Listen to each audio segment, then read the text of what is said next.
Rufus Parnelli Jones was born on August 12, 1933 in Texarkana, Arkansas, but moved west with his family to Torrance, California, where he grew up and lived throughout his entire life. Jones began racing at local tracks in Southern California in the 1950s and was successful in stock cars, midgets, and sprint cars, so much so that he won the 1960 USAC Sprint Car Championship. That title was followed by two more, in 61 and 62. I started to excel in these local races and things like that. And pretty soon people started saying, boy, you're Indy material, you're Indy material. You know, and I thought, well, gee, I don't know about that. Parnelli made his IndyCar debut in 1960 at the Milwaukee Mile, finishing 16th for the storied team owner J.C. Agajanian, and the man for whom he would drive for all but one of his 59 IndyCar starts. He competed in 7 more races that year and was named 1960's Rookie of the Year.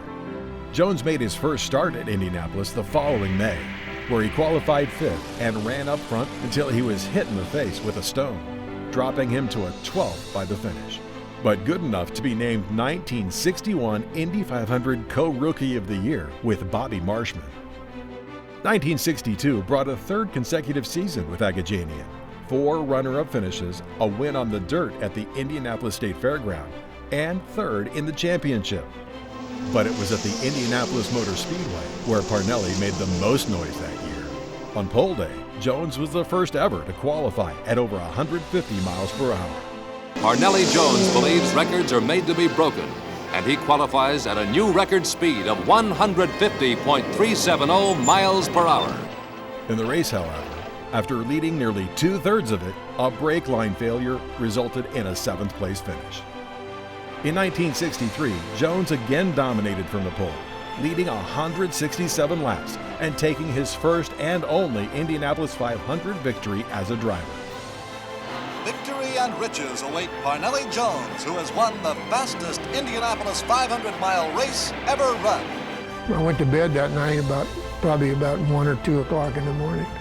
Woke up about probably 3 or 4, ran in the bathroom, looked in the mirror to make sure I wasn't dreaming, and it was that sort of thing. It was by far the greatest thrill in my whole life as far as racing goes, which outside of my family.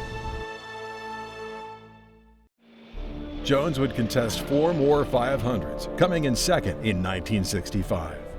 But it was 1967 that is perhaps best remembered for Parnelli Jones at Indy.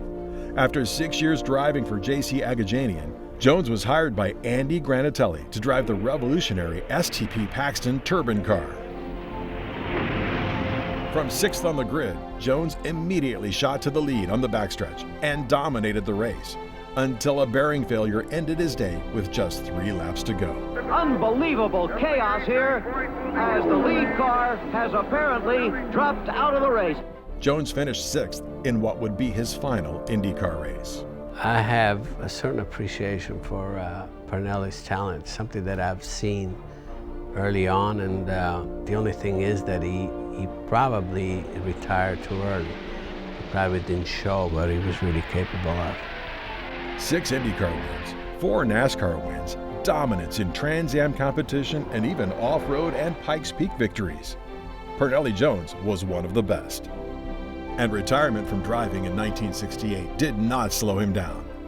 The following year, along with business partner Velko Miletic, Jones founded Vel's Parnelli Jones Racing, a constructor and team that in just under a decade won back-to-back Indianapolis 500s, 1970 and 1971 with Al Unser, 51 other IndyCar races, 5 USAC championships, and even made a foray into Formula One with Mario Andretti. It can't be any better when you win as a driver, but winning as a car owner is really thrilling, especially the first time. I mean, makes you proud and kind of completes a circle in a sense.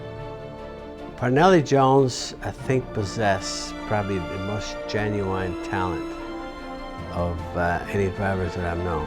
Parnelli Jones. He's one of my top 3 picks for the greatest drivers I've ever witnessed. I believe in his era of driving He was probably the best in the world.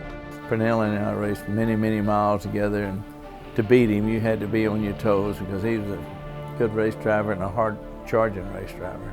Let's face it, he knew his way around Indianapolis, and if you beat him, you beat somebody.